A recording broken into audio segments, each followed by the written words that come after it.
की संचालन के लिए मैं KSMDB कॉलेज शास्तांगोटा के द्वितीय वर्ष की छात्रा कुमारी रिंजू प्रसाद को बुलाना चाहती हूँ। रिंजू जी आइए, आप अपना कार्यभार ले लो। सबको मेरा सादर प्रणाम। दिल हमारे एक है हमारी जान। हिंदुस्तान हमारा है, हम है इसकी शान। जान लुटा देंगे वतन पे, हो जाएंगे कुर्बान। इसलिए हम कहते हैं मेरा हिंदुस्तान। अब सबको स्वागत करते हुए शुरू करते हैं कोल्लम शास्तांगोटा के कॉलेज और पुस्तक भारती टोरंटो के संयुक्त तत्वावधान में विदेशों में भारतीय संस्कृति विषय पर आयोजित द्विदिवसीय अंतरराष्ट्रीय ई संगोष्ठी। कहते हैं किसी भी शुभ कार्य से पहले भगवान का नाम लेना अनिवार्य होता है, तो उसी खूबसूरत सी परंपरा के साथ शुभारंभ करने के लिए KSMDB कॉलेज शास्तांगोटा के द्वितीय वर्षीय की छात्रा अमृता जी को आमंत्रित करती हूँ।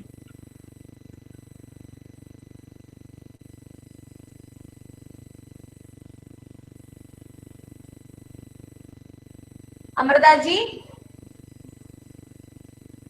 अमृता जी, आप सुन रहे हो? ओके ओके, प्रार्थना गीत गाइए। हे भगवान तुझे प्रणाम, हे भगवान तुझे प्रणाम, तेरे बच्चे हम हो सच्चे। हे भगवान तुझे प्रणाम, हे भगवान तुझे प्रणाम। पढ़ लिखेंगे योग्य बनेंगे, काम करेंगे नहीं डरेंगे। हे भगवान तुझे प्रणाम, हे भगवान तुझे प्रणाम। नित्य बढ़ेंगे बड़े चलेंगे, दो वरदान ये भगवान, हे भगवान तुझे प्रणाम। स्वागत भाषण के लिए KSMDB कॉलेज शास्तांगोटा के हिंदी विभाग की विभागाध्यक्षा डॉक्टर धन्या एल जी को आमंत्रित करती हूँ। सबको मेरा नमन। माता पिता गुरुजनों एवं ईश्वर को स्मरण करते हुए मैं अपनी बात शुरू करना चाहती हूँ। हिंदी विभाग KSMDB कॉलेज शास्तांगोटा कोल्लम केरल एवं पुस्तक भारती टोरंटो कनाडा के संयुक्त तत्वावधान में आयोजित द्विदिवसीय अंतरराष्ट्रीय ई संगोष्ठी अब शुरू हुआ है। स्वागत भाषण देना मेरा कर्तव्य है, फिर भी मैं भारतीय संस्कृति विषय में चंद शब्द बोलना चाहती हूँ। भारतीय संस्कृति विशाल और अवर्णनीय है। जब तक हम जागते हैं और बिस्तर पर जाते हैं, तब तक हम अनजाने में कई संस्कृतियों से गुजरते हैं। देखिए आज की स्थिति। इस कोरोना काल में विदेशियों ने भी शेक हैंड के बदले हाथ जोड़कर नमस्कार करते हैं। आज विदेशियों ने भी भारतीय संस्कार को पसंद करती है। योगा की आवश्यकता जो हमारी संस्कृति में महत्वपूर्ण है, योगा को पूरे विश्व में मान्यता दी गई है।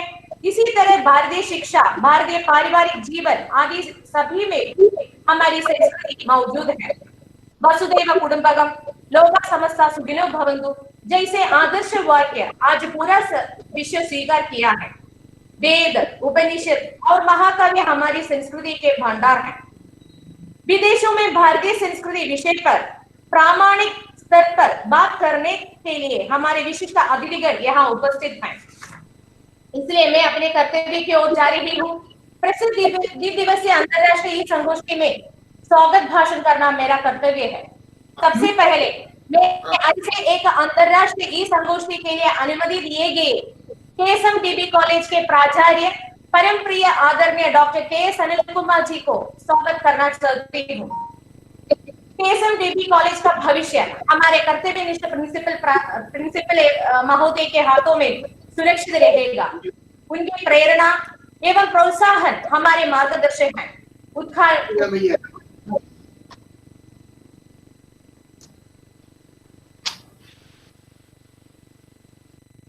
धन्या जी,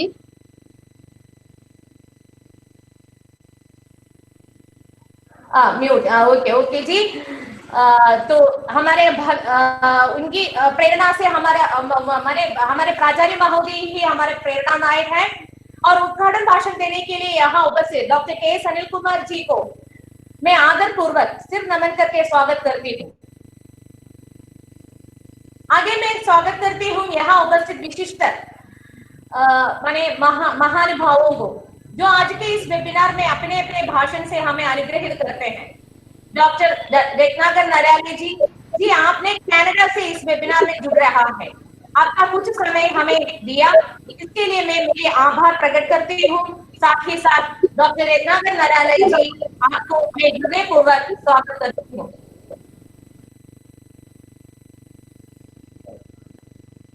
डॉक्टर हेमराज सुंदर यहाँ भी यहाँ उपस्थित है और मॉरिशस से इस वेबिनार में जुड़ रहा है।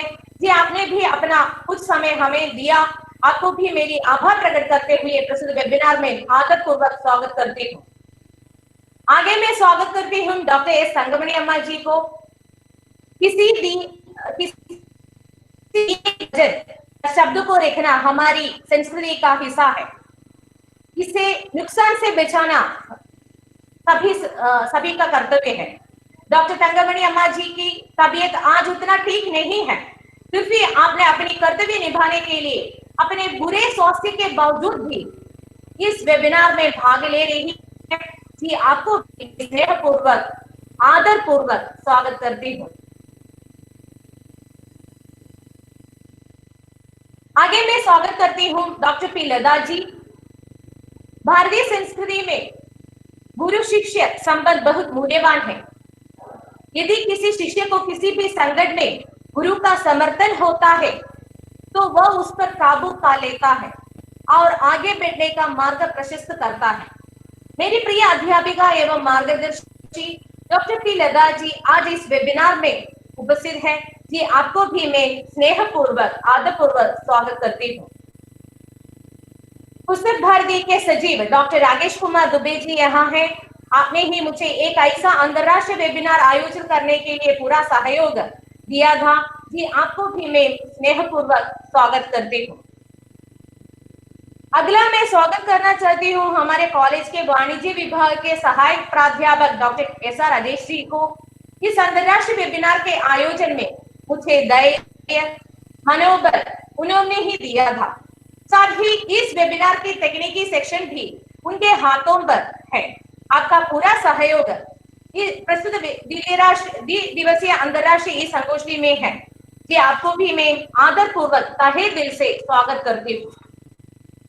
यहाँ उपस्थित केएसएम डीबी कॉलेज के प्राध्यापक बंधु, अन्य विश्वविद्यालयों के प्राध्यापकगण, शोध छात्रों, भारत एवं विदेशों से एकजुट हुए सभी हिंदी प्रेमियों को प्रस्तुत वेबिनार में स्नेहपूर्वक स्वागत करती हूँ। आज हमारे शाम को रंगीन बनाने के लिए आए सभी हिंदी प्रेमियों को एक बार फिर प्रस्तुत कार्यक्रम में स्वागत करती हूँ। मैं अपने कर्तव्य से विदा लेती हूँ। जय हिंद, जय हिंदी, धन्यवाद। धन्यवाद मैम। विदेशों में भारतीय संस्कृति विषय पर आयोजित किए गए इस 2 दिवसीय अंतरराष्ट्रीय ई संगोष्ठी के उद्घाटन के लिए केएसएम डीडी कॉलेज शास्तांगोटा के प्राचार्य परमादरणीय डॉक्टर केएस अनिल कुमार जी यहाँ उपस्थित है। उनकी प्रेरणा से ही आज अंतरराष्ट्रीय वेबिनार हम कर रहे हैं। केएसएम डीडी कॉलेज के नाम रोशन करने के लिए आप जो प्रयत्न कर रहे हैं वो प्रशंसनीय है। एक ऐसे प्राचार्य की शिष्य होने की गर्व के साथ doctor K S Anil Kumar sir को उद्घाटन भाषण के लिए आमंत्रित करती हूँ। Good evening to all. This is one of the happiest moment that KSM DB College Hindi Department is organizing. It's a wonderful international conference. I'm so much delighted with the presence of the dignitaries, those who sitting in this conference, and the elected academicians. So, as you know that all we are facing some problems due to the outbreak of COVID-19 pandemic situations. But anyway, the knowledge transfer or the academic process is continuously going on with the help of IT platform. Even though the language department, the Hindi department, so they are continuously using this platform and disseminating knowledge and organizing wonderful campaigns, programs to the academic society.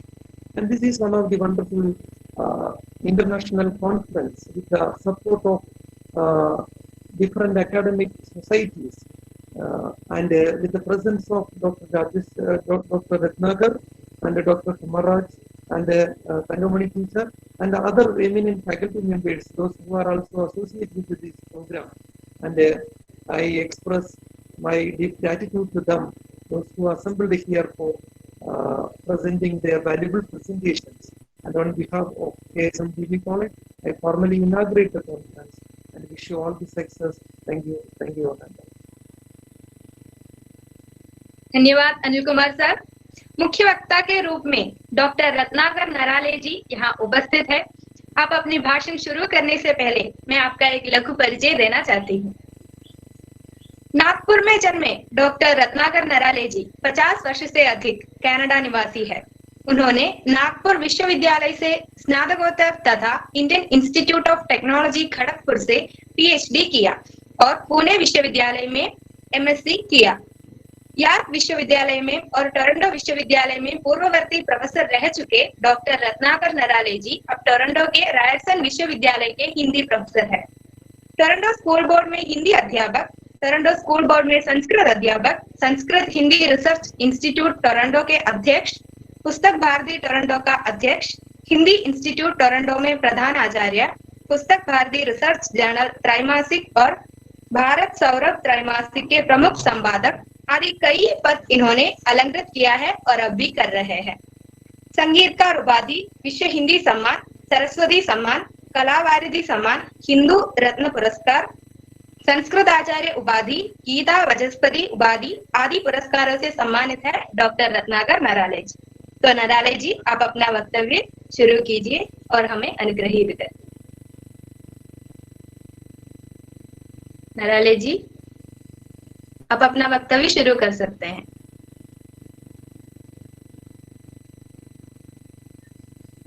शायद network की कोई problem है। नराले जी, आप सुन रहे हो?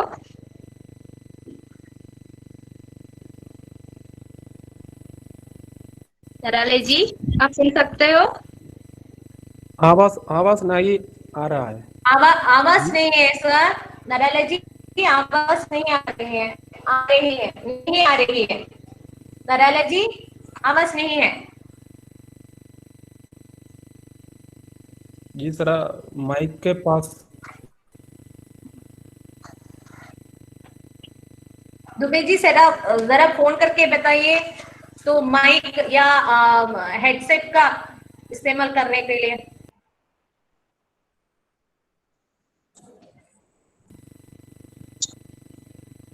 हाँ जी जी।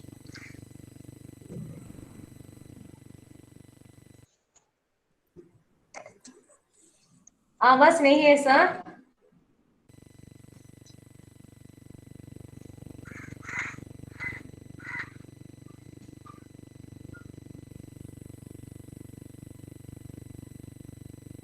रत्नाकर जी आवाज। दुबे जी जरा फोन करके रत्नाकर जी से बताइए। ठीक है।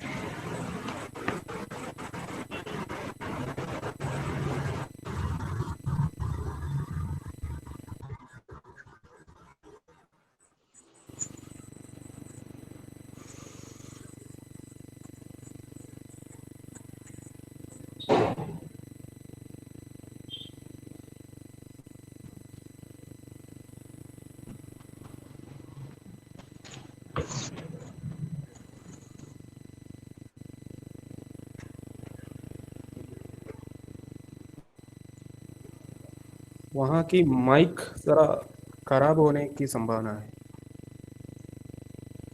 ओके, राकेश जी जरा फोन करके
मराली जी, आप जरा फोन में वो लिंक लेकर फोन से ज्वाइन करो ना।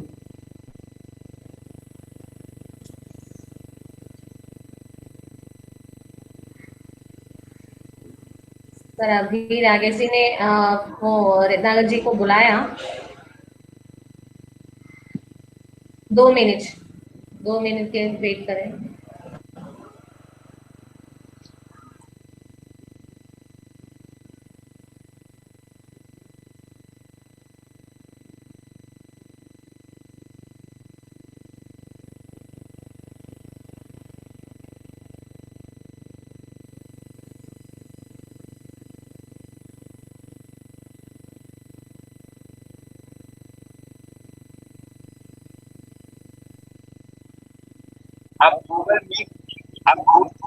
हाँ आगे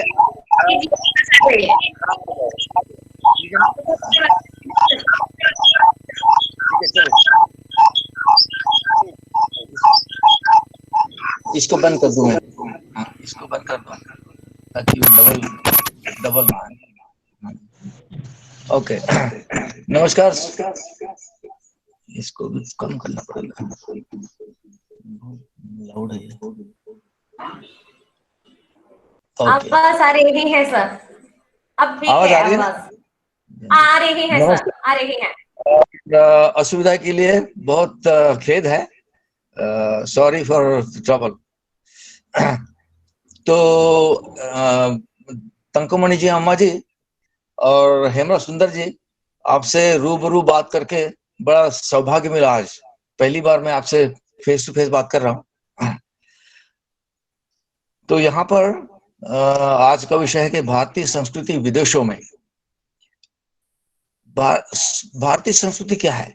संस्कृति समकृ यानी भाषा, जो भाषा, कला, वाणी, कृति और विचार, माने आचार विचार और सदाचार और अपना फेथ, जो कि हमारे शास्त्रों में लिखी है और हमारे पूर्वजों ने हमें अमूल्य धरोहर सौंपी हुई है, उसका हमें प्रसार करना है। वही हमारी भारतीय संस्कृति है। अब ये विदेशों में कौन लाया, ये मुझे हमेशा सवाल होता है कि विदेशों में इस भारतीय संस्कृति कौन लाया? भारतीय संस्कृति कोई लाया नहीं, ये एक सवाल ही गलत है। क्योंकि जब हम आए 50 साल पहले मान लीजिए, या कई सारे आप प्रवासी फिजी, ट्रिनिडाद, मॉरिशस गए, वो अपने साथ संस्कृति ले गए? नो, वो साथ संस्कृति नहीं ले गए। संस्कृति एक भाववाचक नाम है, जो कि जैसे हम आए वहां से हम अपने कपड़े लाए, कुछ खाने पीने का सामान लाया, 1-2 किताबें लाए, वो तो लाए हम, संस्कृति साथ नहीं लाए। संस्कृति हमारे साथ आई। कैसे आई? कि हम जब भारत में रहते थे तब हम संस्कृति जीते थे, भाषा जीते थे, हमारे आचार विचार, अहिंसा में हमारा श्रद्धा थी, देवों में श्रद्धा थी, माता पिता में श्रद्धा थी, वो हमारे खून में समाया हुआ था। हम जब आए हमारे साथ वो आ गई, हम लाए नहीं। हमने नहीं कहा कि किताबें ले लो, थोड़ी संस्कृति भी ले लो ना, संस्कृति हमारे साथ आई। संस्कृति जब आई यहाँ पे, तो हम जब जीने लगे, तो यहाँ के जो गोरे लोग हैं या नॉन भारतीय लोग हैं, देखा भी इनके रहन सहन कुछ अलग है हमारे से। तो उनको क्यूरियोसिटी होती थी कि भाई ये ना तो ये मांस खाते हैं, ना तो दारू पीते हैं, ना जो हमारे डांस डूंस जाते हैं उसमें भाग में, इनके विचार हमारे से भिन्न क्यों है? फिर उनको क्यूरियोसिटी हुई, हमें वही मौका मिला कि उनको सिखाए कि देखिए हमारी भाषा में जो जादू है, जो हमारे कल्चर में जादू है, हमारी संस्कृति, ये सारी हमारी संस्कृति है, वो सीखने के लिए उनकी उत्सुकता हुई। तो हम संस्कृति लाए नहीं, वो हमारे साथ ही आई। जो लोग भारत में थे ना, उन्होंने भारत में ही संस्कृति हमारी संस्कृति फॉलो नहीं की, वो उनके साथ संस्कृति नहीं आई। वो यहाँ पे आए, मांस खाने लगे, दारू पीने लगे, क्यों? वहां भी वही करते थे, यहाँ भी वही करने लगे, वो संस्कृति नहीं लाए। इसका मतलब उनके साथ संस्कृति आई नहीं।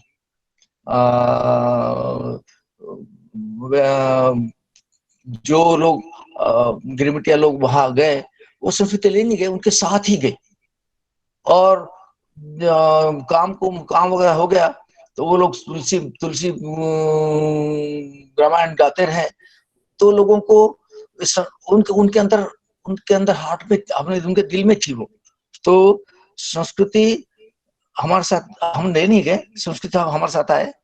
यहाँ पर अब ये विषय दूसरा है, जो जिन लोगों ने भारतीय संस्कृति का अपने शरीर मन में बिठाई नहीं, वो लोग यहाँ पर आकर भारत के विरोधी जो काम है, कई लोग यहाँ के जो बड़े बड़े अखबार है, वर्तमान पत्र है, उनमें फ्रीलांस कॉलमिस्ट है, भारत के अगेंस्ट, भारत सरकार के अगेंस्ट लिखते रहते हैं। इसका मतलब वो भारतीय संस्कृति उनके साथ आई नहीं। तो जो लोग लाए हैं अपनी भाषा, आचार विचार से, अहिंसादी संस्कृति से, उनसे भारतीय संस्कृति आई। अब यहाँ भारतीय संस्कृति उन्होंने कैसे जीवित रखी, कैसे पढ़ाई? उन्होंने एक तो सांस्कृतिक कार्यक्रम में, मंदिरों में मान लीजिए कि अपने घरों में सांस्कृतिक कार्यक्रम करके बच्चों को भी साथ जोड़कर संस्कृति आगे बढ़ाई, अपने बच्चों को दी, और जो अभारतीय लोग हैं उनको दी। संस्कृति के, हिंदी के जैसे संस्कृति माने गीता, रामायण, संगीत, उनकी कक्षाएं चलाई। भारत की महानता और गौरव को आगे बढ़ाया। दिन रात तन मन धन से शास्त्रों की जो हमारी सीख है उसके बीज यहाँ बोए। नगर नगर में मंदिर खोले, और मंदिरों का जो चढ़ावा आता है वो सांस्कृतिक कार्यक्रमों के लिए, बच्चों के सीखने के लिए उन्होंने प्रयोग में लाया। भारतीय भाषाएं, संस्कृत, हिंदी भी और अन्य भाषाएं भी, उनके संगीत नृत्य आदि की कक्षाएं चलाई। और भारतीय संस्कृति के जो पुराने अप्रकाशित ग्रंथ थे उनको प्रकाशित किया। जो नए लिखने वाले हैं भारतीय संस्कृति के, उनको प्रकाशित किया। देववाणी संस्कृत को जनभाषा बनाने की कोशिश में लगे हुए हैं। राष्ट्रभाषा हिंदी को साहित्यिक भाषा बनाने में लगे हैं। ये सब कार्यक्रम हम करते आ रहे हैं 50 साल से। हम अकेले नहीं है, कई सारे भारतीय लोग इसमें लगे हैं। इससे हमारे कनाडा या यूएसए, वेस्टर्न कंट्रीज में उसकी भारतीय संस्कृति जीवित है और आगे आगे बढ़ती जा रही है। हमें तो गर्व है कि हम दिन रात इस पवित्र कार्य में लगे हुए हैं, तन मन धन के साथ। और आप लोगों का सहयोग, आप लोगों के आशीर्वाद हो तो और भी यही काम करते रहें। मैं स्पेशल धन्यवाद दूंगा डॉक्टर राकेश दुबे जी को, कि मेरे साथ बहुत सक्रियता से लगे हुए हैं और हमें इंस्पिरेशन दे रहे हैं। और मैं तो एज के हिसाब से काफी अक्रिय हो चुका हूँ, वो मुझे सक्रिय बनाते हैं। और तंकुमणि अम्मा जी और हेमराज सुंदर जी साथ लगे हुए हमारे साथ, तो सबको धन्यवाद, बहुत धन्यवाद। आज के कार्यक्रम में मुझे बोलने के लिए अवसर दिया, इसके लिए भी बहुत बहुत धन्यवाद। नमस्कार। किसी को कोई क्वेश्चन पूछना है? अंत चर्चा के अंत में प्रश्न आएगा सर। श्योर, ठीक है जी, बहुत बहुत धन्यवाद। धन्यवाद। आगे हमें वक्तव्य देने के लिए डॉक्टर हेमराज सुंदर जी यहाँ उपस्थित हैं। उनको कार्यभार सौंपने से पहले चंद शब्दों में मैं उनका परिचय कराना चाहूंगी। 13 जुलाई 1953 को मॉरिशस के उत्तर प्रांत पर जन्मे डॉक्टर हेमराज सुंदर जी का 15 से अधिक पुस्तकें अब तक प्रकाशित हुआ है। वसंत रिमझिम पत्रिकाओं के संपादक रहे हेमराज सुंदर जी हिंदी साहित्य अकादमी मॉरिशस के संस्थापक एवं अध्यक्ष भी थे। 1973 से 2019 तक प्राथमिक, माध्यमिक एवं विश्वविद्यालय स्तर तक अध्यापन कार्य किया। महात्मा गांधी संस्थान मॉरिशस के सृजनात्मक लेखन प्रकाशन विभाग के सच्चिदानंद हीरानंद वात्स्यायन रत्न सम्मान, सारस्वत हिंदी हिंदी प्रचारणी सभा सम्मान को लेकर भारत एवं मॉरिशस से 50 से अधिक पुरस्कार से सम्मानित है डॉक्टर हेमराज सुंदर। अब मैं कार्यभार आपको करती हूँ, आप अपना वक्तव्य।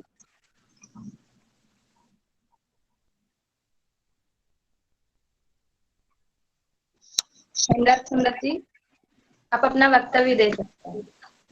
जी, बहुत बहुत धन्यवाद। कुंभलाथु संकोपिलई मेमोरियल देवास्वन बोर्ड कॉलेज सस्तामकोटा केरला तथा पुस्तक भारती टोरंटो कनाडा के मिले जुले सहयोग के सौजन्य से आज आप लोगों ने जो वेबिनार का कार्यक्रम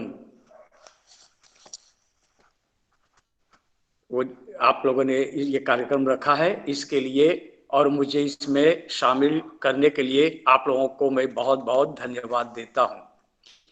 कॉलेज के प्राचार्य प्रिंसिपल महोदय थानका मुनि अम्मा जी, डॉक्टर धनिया जी, प्रोफेसर रत्नाकर निराले जी कनाडा से, डॉक्टर राकेश दुबे जी, रेंजू प्रसाद जी, लेथा जी तथा सभी अन्य प्रतिभागी और दर्शकों को मेरी ओर से और पूरे मॉरिशस की ओर से बहुत बहुत मैं आप लोगों का अभिवादन करता हूं। आज का विषय जैसा कि आप लोगों को पता है कि विदेशों में भारतीय संस्कृति, इस पर हमारे श्रद्धेय प्रोफेसर निराले जी ने बहुत सुंदर ढंग से संस्कृति बताया कि संस्कृति क्या है। और ये एक बहुत अच्छी बात जो उन्होंने कही कि ये कहा जाता है कि ये लोग अपनी संस्कृति लेकर आए थे। संस्कृति कोई कमोडिटी, कोई वस्तु नहीं है, ये उनके रक्त में, उनके डीएनए में पहले से था। ये बहुत अच्छी बात आपने बताई है। अब विषयांतरता से या विस्तार से बचने के लिए मैंने कुछ अपने पॉइंट्स नोट किए हैं, वो मैं आपके सामने रखता हूं। व्यक्ति चाहे कहीं भी रहे, अपनी संस्कृति, भाषा और परंपराओं से उसकी आत्मीयता अक्षुण्ण रहती है। यदि वह विदेश में है और भारतीय संस्कृति का प्रचार प्रसार कर रहा है तो यह आत्मीयता कुछ और बढ़ जाती है। व्यवस्थित ढंग से भारतीय भाषाओं और भारतीय संस्कृति के प्रचार प्रसार और उसे लोकप्रिय बनाने का यह पुनीत कार्य करने के लिए विदेशों में भारतीय वंशज आज भी समर्पित हैं। ऐसे ही हिंदी विद्वानों में डॉक्टर रत्नाकर नराले कनाडा से, यूके से डॉक्टर तेजेंद्र शर्मा जी, जापान से डॉक्टर टोमोको किकुची, नेपाल से डॉक्टर श्वेता,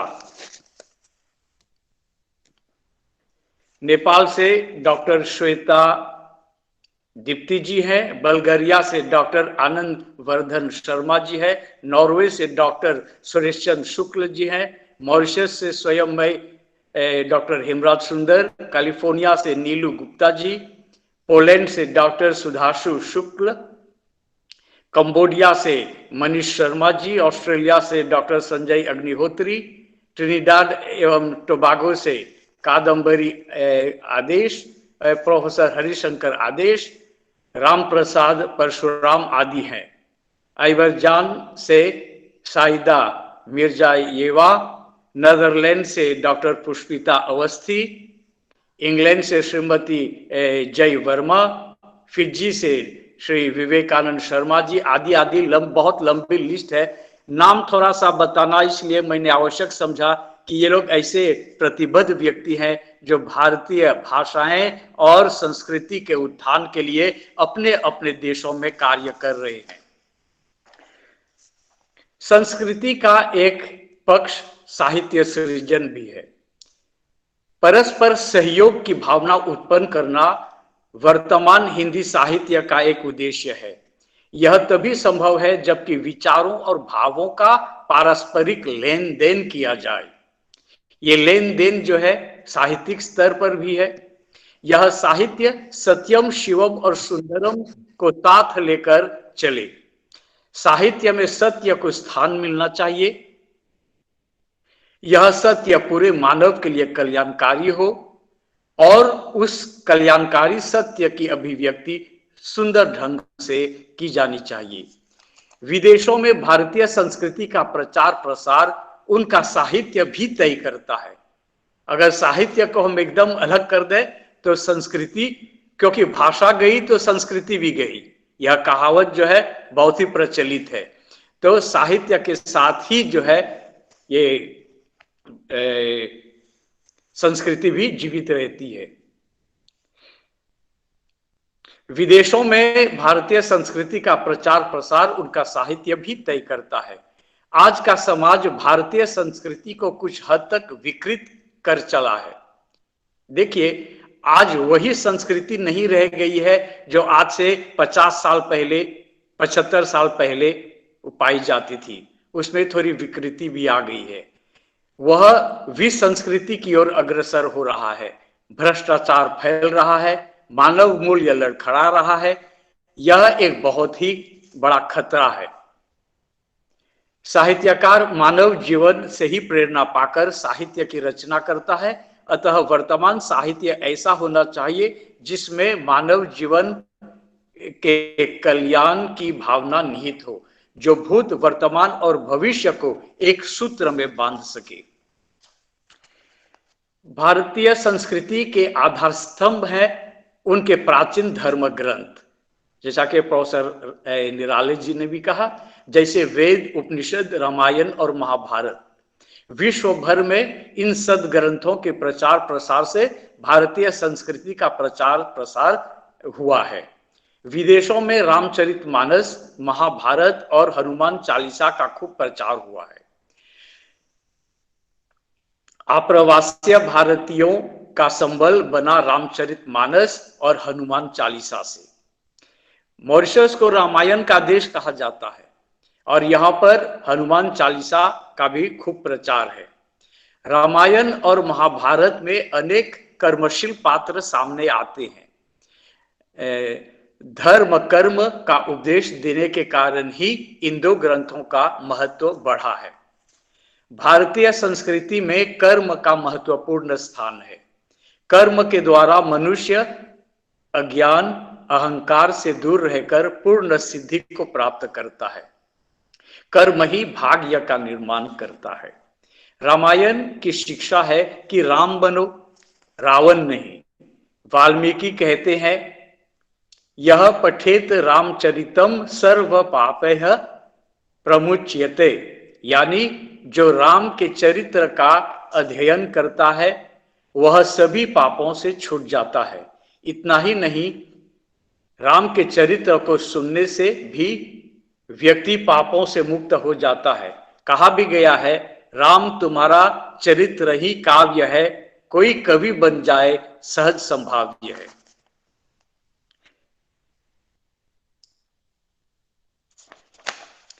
फ्रांसीसी शासन में तथा अंग्रेजों के शासन में बहुत सारे भारतीय मजदूर दुनिया के तमाम देशों में गिरमिटिया मजदूर के रूप में लाए गए थे। उन्हें सब्ज बाग दिखाकर, प्रलोभन देकर, बेहतर भविष्य का सपना दिखाकर विदेशों में ले जाया गया था। किंतु विदेशों में जाकर सब कुछ विपरीत दिखाई देने लगा। उन्हें सूर्योदय से सूर्यास्त तक खेतों जंगलों में काम करना पड़ता था। उन पर तरह तरह की यातनाएं ढाई जाती थीं। आधा पेट खाना मिलता था। उनके साथ पशुओं जैसा व्यवहार किया जाता था, अमानवीय व्यवहार किया जाता था। यह केवल मॉरिशस की बात नहीं है, बल्कि उन सभी देशों की बात है जहां जहां पर ये गिरमिटिया मजदूर गए हुए थे। रात्रि में थोड़ा सा समय निकालकर वे सत्संग करते थे। तो देखिए, भारतीय संस्कृति का एक स्तंभ है सत्संग। रामायण की कथा सुनते सुनाते थे, रामचरितमानस के दोहे चौपाई गाते थे, हनुमान चालीसा का पाठ करते थे। यही उनका संबल बना, यहीं से उन्हें शक्ति मिली। आज उन्होंने अद्भुत परिवर्तन किया है उन देशों में जाकर। रामायण और महाभारत के पठन पाठन से चित्तवृत्ति में सुधार आया है। जहां जहां आप्रवासी भारतीय गए, जैसे त्रिनिदाद, सूरीनाम, दक्षिण अफ्रीका, मॉरिशस, फिजी, कनाडा आदि देशों में इन सब का प्रभाव देखा जा सकता है। रामलीला का मंचन प्रायः उन सभी देशों में होता है जहां गिरमिटिया भारतीय बसे हुए हैं। रामलीला उनके जीवन का अंग सा बन गया है। अब देखिए, भारत त्योहारों का देश है। अब जो गिरमिटिया विदेशों में गए, वे उन त्योहारों को मनाने लगे। प्रायः हर महीने एक दो त्योहार आ ही जाते हैं। इन पर्वों में महाशिवरात्रि, होली, दीपावली, दशहरा, हनुमान जयंती और तमाम जयंतियां जुड़ी हुई हैं। महापुरुषों की भी जयंतियां जुड़ी हुई हैं। महापुरुषों ने बहुत योगदान दिया है ये भारतीय संस्कृति के प्रचार प्रसार में। आर्य समाज ने भी बहुत योगदान दिया है। सनातन धर्मावलियों ने भी बहुत कुछ किया है। आज बहुत सारे मंदिर बने हुए हैं। अब मॉरिशस में तो बहुत ही मंदिर हैं और आर्य सभा की शाखाएं भी हैं जो भारतीय संस्कृति और भारतीय भाषाओं के प्रचार प्रसार में लगे हुए हैं। बड़े मनोभाव से मनाए जाते हैं ये त्योहार। ये पर्व त्योहार आदि भारतीय संस्कृति के अभिन्न अंग है। विदेशों में भारतीय संस्कृति जीवित रहने का यह एक प्रमुख कारण माना जा सकता है। सन 1934 से भारतीय मजदूरों का मॉरिशस में आना शुरू हुआ। मॉरिशस में पदार्पण करते ही उन्हें ईख खेतों में जुट जाना पड़ा। गोरे मिल मालिकों ने उनका खूब शोषण किया। उन्हें तरह तरह की यातनाएं दी गई। ये असहाय बंधुआ मजदूर दिन में घोर परिश्रम करते और रात्रि में अपनी थकान मिटाने के लिए हस्तलिखित रामायण की चौपाइयां गाया करते थे। भगवान राम के गुणगान से उन्हें संबल प्राप्त होता था। राम कथा सुनकर उनमें नवजीवन का संचार होता था। उन्होंने अपना चरित्र निर्माण रामचरितमानस के पात्रों के अनुरूप ही करना चाहा। इसलिए भी मॉरिशस में ये भारतीय संस्कृति जीवित है। विदेशों में भी रामचरितमानस का बहुत अच्छा प्रचार हुआ और यही सब वजह है कि विदेशों में भी भारतीय संस्कृति जीवित है। वे रामचरितमानस को ही रामायण कहते थे। अधिकांश भारतीय आप्रवासी बिहार के थे, इसलिए आप्रवासियों के बीच भोजपुरी ही संपर्क की भाषा बनी रही। मॉरिशस में हिंदी का विकास बाद में हुआ है। पहले भोजपुरी बोली जाती थी। भोजपुरी ही में सब कुछ अर्थ आदि किए जाते थे रामायण और महाभारत के, और इस तरह से भोजपुरी जो है उनकी पोशिका बनी। बाद में हिंदी का विकास हुआ। मॉरिशस के कोने कोने में रामचरितमानस की चर्चा भोजपुरी के माध्यम से गूंज उठी। भोजपुरी लोकगीतों द्वारा राम कथा चहु और चर्चित हो उठी। उन्हें जन्म से मृत्यु तक के जो 16 संस्कार हैं रामचरितमानस में परिलक्षित होने लगा। इसी से यहाँ के हिंदुओं ने अपने संस्कारों का निर्माण किया। वे रामचरितमानस को ही रामायण कहते थे। अब देखिए, दशरथ वियोग है। मॉरिशस में जब भी कहीं कोई मृत्यु होती है तो रात्रि जागरण करते हैं और रामायण से जो दशरथ वियोग का जो अंश है उसका पाठ करते हैं। ये 15 सितंबर 1969 को भारतीय दूरदर्शन के स्थापित होने पर देश विदेश में हिंदी प्रोग्राम भेजे जाने लगे। इनमें रामायण सीरियल, महाभारत सीरियल ने विदेशों में बसे भारतीय मुल्क के लोगों पर भारी असर हुआ। भारतीय संस्कृति के फैलाव और प्रसार में दूरदर्शन का महत्वपूर्ण योगदान रहा है। दूरदर्शन से मॉरिशस में भी कार्यक्रम जो है प्रसारित होते थे, आज भी हो रहे हैं। हिंदी उर्दू सिनेमा का प्रभाव पूरे विश्व पर पड़ा है। हिंदी का प्रचार लोग सुनकर श्रवण के द्वारा जो है उन्होंने हिंदी सीखी, हिंदुस्तानी सीखी, उर्दू सीखी। तो जो है दूरदर्शन, रेडियो आदि का बहुत बड़ा, टेलीविजन का बहुत जो है योगदान रहा है। भाषा का भी विकास, हिंदी हिंदुस्तानी का विदेशों में प्रसार जो है संभव हुआ। अपनी मातृभाषा से लगाव रहा है। जो गिरमिटिया मजदूर मॉरिशस आए थे उनमें से बहुत से अंगूठे छाप भी थे। बाद में विद्वान भी आए। महात्मा गांधी जी मॉरिशस आए, साउथ अफ्रीका गए और उन्होंने गिरमिटिया मजदूरों की दशा देखी, आप्रवासियों की दशा देखी। बाद में डॉक्टर मनीलाल, ये कोई डॉक्टर नहीं थे बल्कि उनका सरनेम जो है डॉक्टर था, मनीलाल डॉक्टर को मॉरिशस भेजा, साउथ अफ्रीका, और वहां पर उन्होंने प्रेस लगाया, हिंदी पत्रिका निकाली, हिंदुस्तानी पत्रिका मॉरिशस में निकाली, आदि आदि। तो मैं समझता हूं कि मुझे पता नहीं समय का कितना है, और मैं यदि आप लोग रोकते नहीं है तो मैं तो और थोड़ा सा जोड़ना चाहूंगा कि भारतीय परिधान जो है, जो आभूषण है, महिलाएं जो साड़ी पहनती हैं, गहने आभूषण आदि धारण करती हैं, सलवार कुर्ता पहनती है, और जो पुरुष हैं धोती रुमाल, बड़ा सा रुमाल होता था वे बांधते थे। गिरमिटिया मजदूर पगड़ी भी बांधते थे। और ये सब जो है शादी ब्याह के अवसर पर आज जो भारत में जिस तरह से शादी ब्याह होता है, ये भारतीय संस्कृति के अनुरूप वैसा ही आजकल मॉरिशस में भी है, विदेशों में भी संभवतः ऐसा ही होता होगा। क्योंकि सूरीनाम से मेरे मित्र हैं, कॉरेस्पोंडेंट्स, तो वे बताते हैं कि उनके यहाँ भी स्त्रियां जो है साड़ी पहनती हैं। और ये दूल्हा दुल्हन जो है जैसे भारत में उनको सजते हैं अपने लिबास में, परिधान में, वैसा ही है। वो जैसे भारत में पंडाल बनता है, रिसेप्शन आदि होता है, स्वागत होता है, वैसे ही मॉरिशस में भी ये पंडाल, बहुत सुंदर बड़े बड़े पंडाल बनते हैं। बहुत बहुत पैसे खर्च करके ये लोग ऐसा करते हैं और शादी ब्याह वो रचाते हैं। खान पान भी भारतीय पकवान जैसा ही लगभग हो गया है। मॉरिशस में शाकाहारी भोजन ही ज्यादा है। यहाँ पर अधिक सब्जियों का सेवन किया जाता है। शादी ब्याह में भी शाकाहारी भोजन, लेकिन अब कुछ पाश्चात्य संस्कृति भी जुड़ गई है। मैंने कहा था कि थोड़ी बहुत विकृति भी फैल रही है, तो जो है मांसाहारी भोजन भी कुछ लोगों के लिए विशेष बनाया जाता है, लेकिन प्रायः सभी घरों में शाकाहारी भोजन ही वर्चस्व है।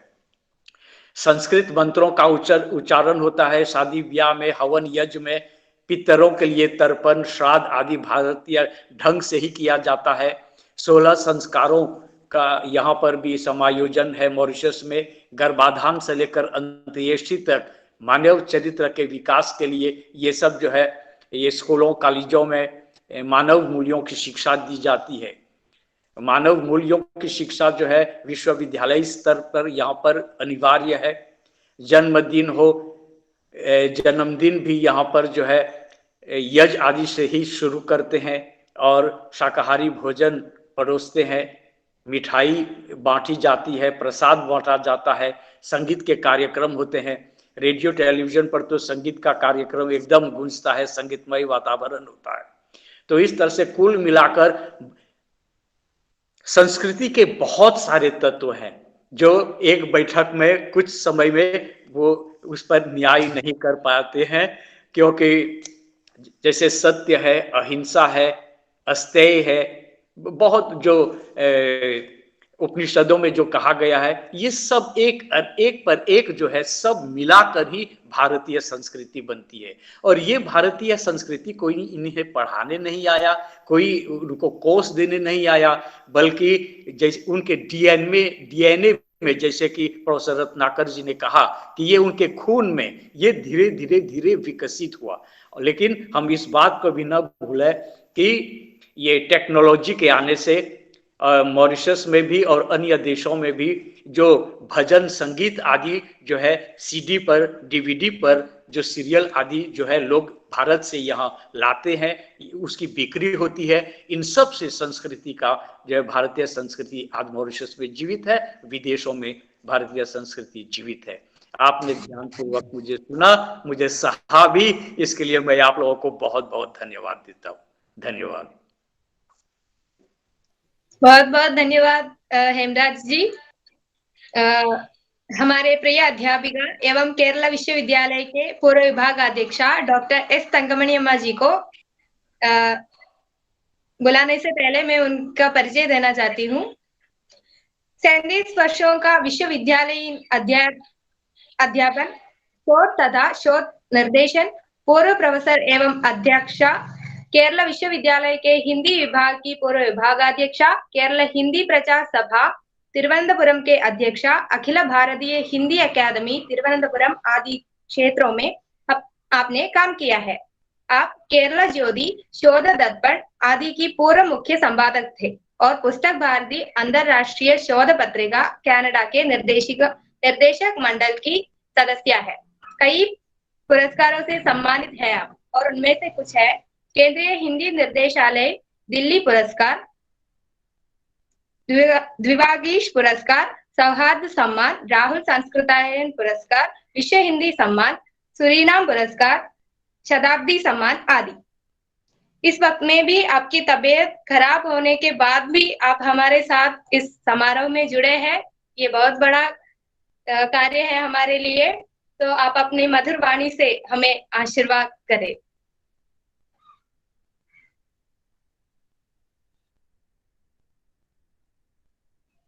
तंगमणि अम्मा जी।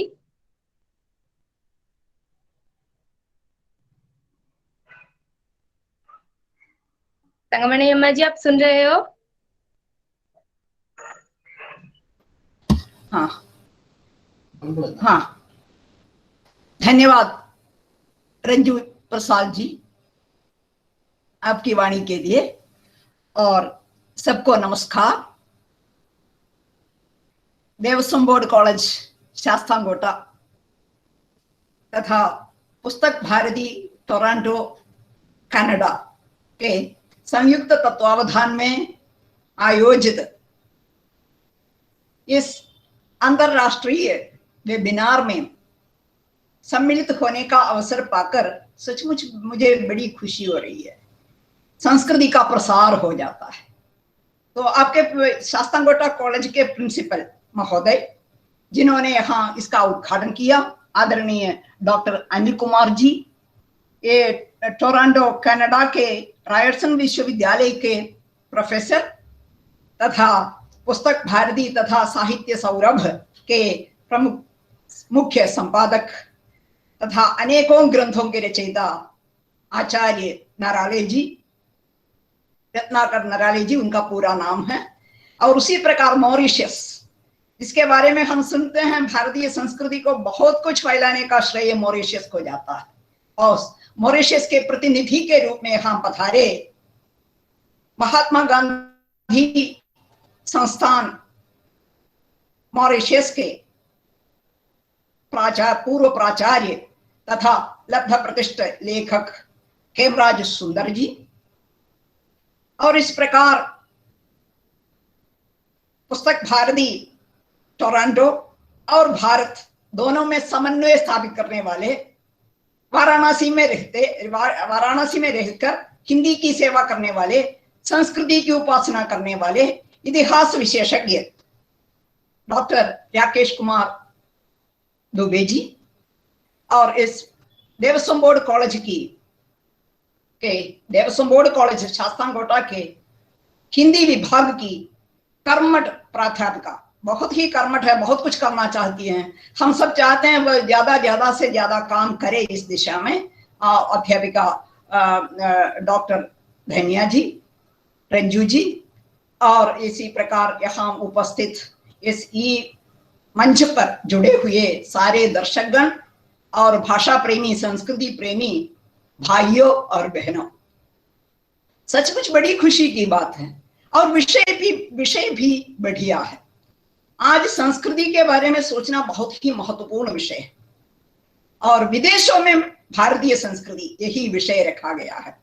ये तो सचमुच बहुत ही सुंदर, विशिष्ट, बढ़िया विषय है। सब उसे सुनने के लिए उत्सुक बैठेंगे और इस पर भी भारतीय संस्कृति विदेशों में कैसे गई और विदेशों में भारतीय संस्कृति कैसी है, उसकी स्थिति कैसी है, इन सब के बारे में पुस्तक भारती के टोरंटो कनाडा के आचार्य डॉक्टर रत्नाकर नराले जी ने बहुत कुछ कहा। हम बहुत लाभान्वित हुए हैं। उन्होंने संस्कृति के विदेशों में जाने के बारे में, सब कुछ के बारे में बता दिया। बहुत बहुत सुंदर व्याख्यान आपने दिया।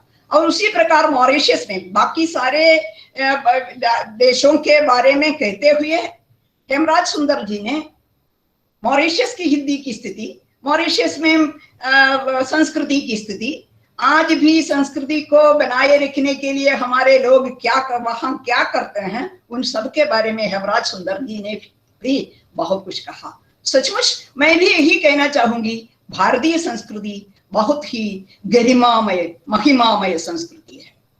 विश्व भर में उसकी प्रशस्ति है, उसकी प्रसिद्धि है। विश्व भर में कहीं भी जाइए भारतीय संस्कृति की महिमा का गायन होता है। उसका कारण ही क्या है? जैसे कि हम पहले कहा गया, देखिए यहाँ हमारी जो सेमिनार वेबिनार हैं उसकी शुरुआत कैसी हुई? प्रार्थना से हुई। हम सब जानते हैं हम भारतीय संस्कृति के उपासक हैं, हम भारत में उसी की उपासना करते हैं, भारतीय संस्कृति की।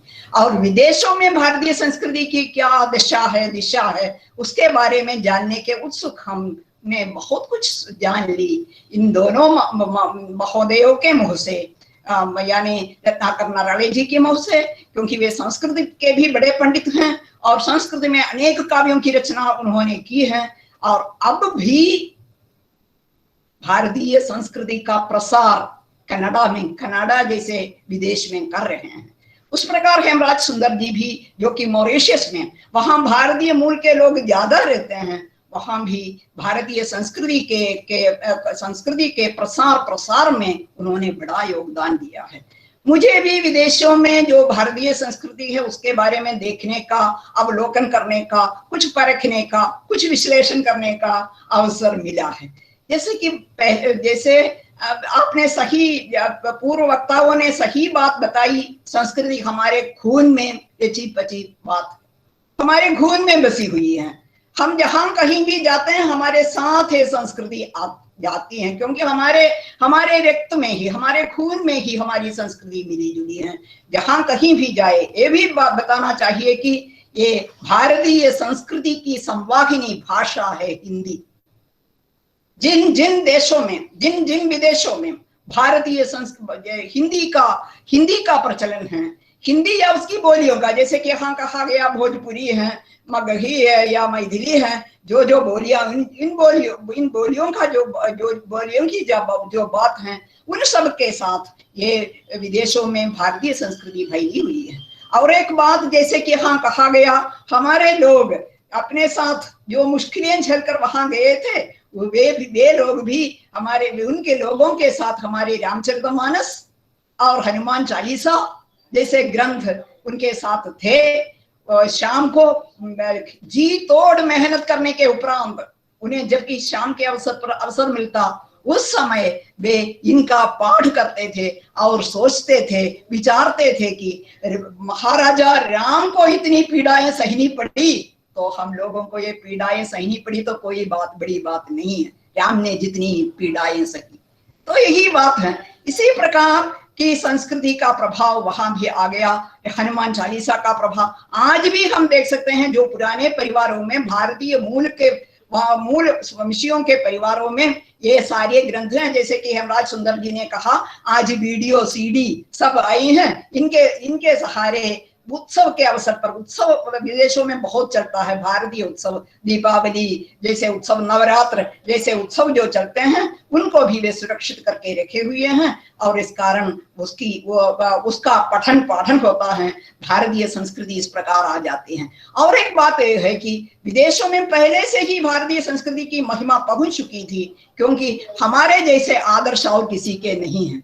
जैसे कि यहाँ कहा गया सत्य, अहिंसा आदि हमारे हमारे हमारे हमारे रक्त में विलीन हो गई बातें हैं।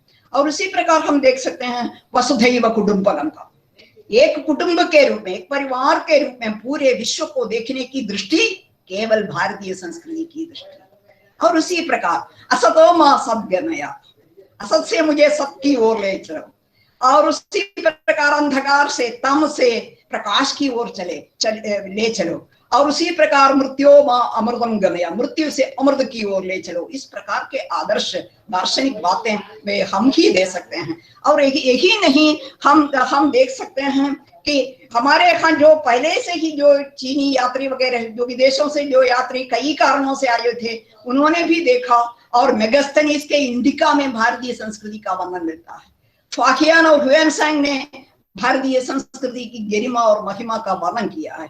जैसे कि जिस समय वहां ऑक्सफोर्ड और कैम्ब्रिज जैसे यूनिवर्सिटी नहीं थे, उस समय भारत में नालंदा, तक्षशिला, विक्रमशिला जैसे विश्वविद्यालय होते थे, जो हाँ विदेशों से आने वाले और भारत से आने वाले लोगों की परीक्षा लेकर ही गेट परीक्षा होती थी, प्रवेश परीक्षा होती थी। प्रवेश परीक्षा के उपरांत ही वहां भर्ती मिलती थी। देखिए हमारे पुराने जमाने में क्या हुआ था हमारी संस्कृति का। आजकल हम देख सकते हैं उसी संस्कृति को बनाए रखने का प्रयास हमारे लोग जो वहां रहते हैं, जैसे यहाँ कहा गया कि 50 सालों से नराला जी कनाडा जैसे देश में, कनाडा जैसे विदेश में जहाँ अंग्रेजी पाश्चात्य सभ्यता और संस्कृति है, वहां संस्कृत ग्रंथों के द्वारा,